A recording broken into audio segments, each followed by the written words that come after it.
Welcome back everyone. तो अभी इस वीडियो में हम सेट की बात करने वाले हैं। सेट्स जो टैब्ल्यू में है वो ग्रुप की तरह ही होते हैं, बट उनमें थोड़ी सी फंक्शनैलिटी ज़्यादा है। सेट्स को हम एग्जाम्पल के साथ समझते हैं। मैं कस्टमर आईडी ले रहा हूँ और साथ में मैं कस्टमर्स ले रहा हूँ सारे, और इसमें डाल दे रहा हूँ मैं प्रॉफिट।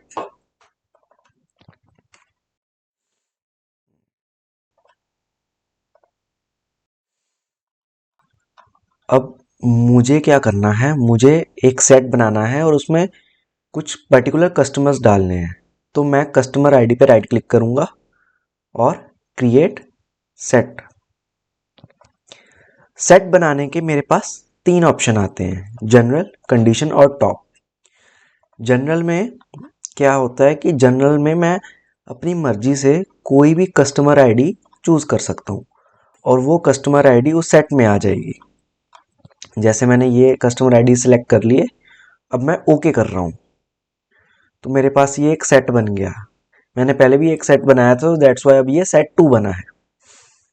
अगर मैं इसको कस्टमर आईडी के सामने डाल रहा हूँ तो ये कस्टमर आईडीज हैं, ये पर्टिकुलर कस्टमर्स हैं जो मेरे सेट के अंदर हैं, और ये हैं जो मेरे सेट के बाहर हैं। इनको मैं कलर करने के लिए भी यूज़ कर सकता हूँ। ये मेरे सेट वाले कस्टमर्स हैं और ये मेरे जो सेट में नहीं है। ये तो हो गया मैन्युअली हमने सेलेक्ट किया जो सेट में। अब दूसरा एग्जांपल देखते हैं एक। इसमें इस बार मैं प्रोडक्ट लूँगा, प्रोडक्ट आईडी और प्रोडक्ट नेम, साथ में प्रॉफिट डाल दे रहा हूँ मैं। इसको डिसेंडिंग कर देता हूँ, प्रोडक्ट नेम को क्लियर सॉर्ट किया और हाँ। अब मुझे एक सेट बनाना है, लेकिन इस टाइम मैं क्या करूँगा, मैं एक कंडीशन बनाऊँगा। तो मैं प्रोडक्ट आईडी पे जाऊँगा, राइट क्लिक, क्रिएट सेट।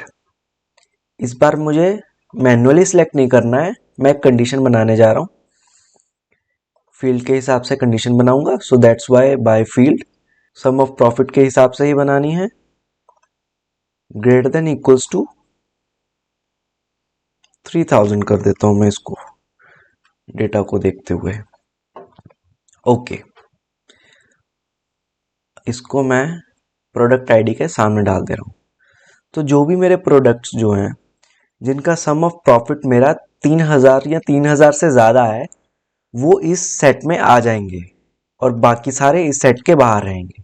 और जब भी नेक्स्ट टाइम ये डेटा रिफ्रेश होगा तो ऑटोमेटिकली जितने भी प्रोडक्ट्स 3000 या 3000 से ज़्यादा हो प्रॉफिट दे रहे होंगे, वो इस सेट के अंदर आ जाएंगे।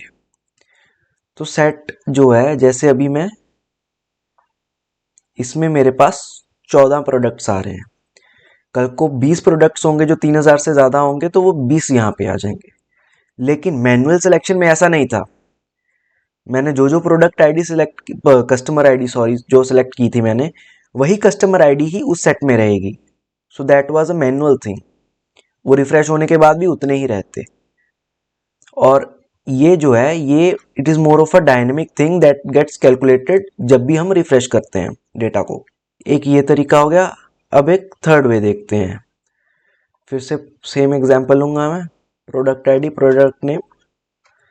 इस बार I am gonna take sales.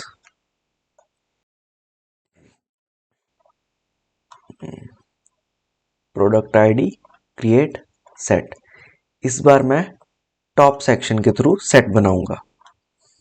Bye field top, top मुझे कितने चाहिए, I want see top 15 with respect to sales. Okay, अब मैं इसको यहाँ पे डाल रहा हूँ। तो मेरे जो टॉप 15 है, you can see the number here, 15 item selected, जिनका 3,23,000 बन रहा है, वो हमारे सेट के अंदर आ गए हैं और उसके अलावा सेट के बाहर है। अगर मैं प्रोडक्ट आईडी और प्रोडक्ट नेम हटा भी दूं तब भी मैं जो सेट के अंदर थे उनका टोटल सेल्स देख पा रहा हूं। इसको मैं फर्दर यहाँ पे बाइफरकेट भी कर सकता हूँ। अब मैं इसको परसेंटेज में दिखाना चाहता हूँ तो मैं इसको राइट क्लिक करके quick table calculation, percent of total, and then I am going to again put sales label here. तो ये जो मेरा है ये है 86% एंड दिस इज द 13%. अब इस व्यू से मुझे क्या पता चल रहा है, इससे मैं ये देख पा रहा हूं कि जो मेरे टॉप 15 प्रोडक्ट्स हैं वो ओवरऑल सिर्फ 14%, अगर मैं राउंड ऑफ करूं तो 14% सेल्स हैं जो मेरे टॉप 15 प्रोडक्ट्स कर रहे हैं. रेस्ट 86% सेल्स जो हो रही हैं दूसरे प्रोडक्ट से हो रही है. So this was a basic concept of sets. और नेक्स्ट वीडियो में मैं ग्रुप्स और सेट्स के बीच में डिफरेंस बताने वाला हूं. Stay tuned for that. Thank you.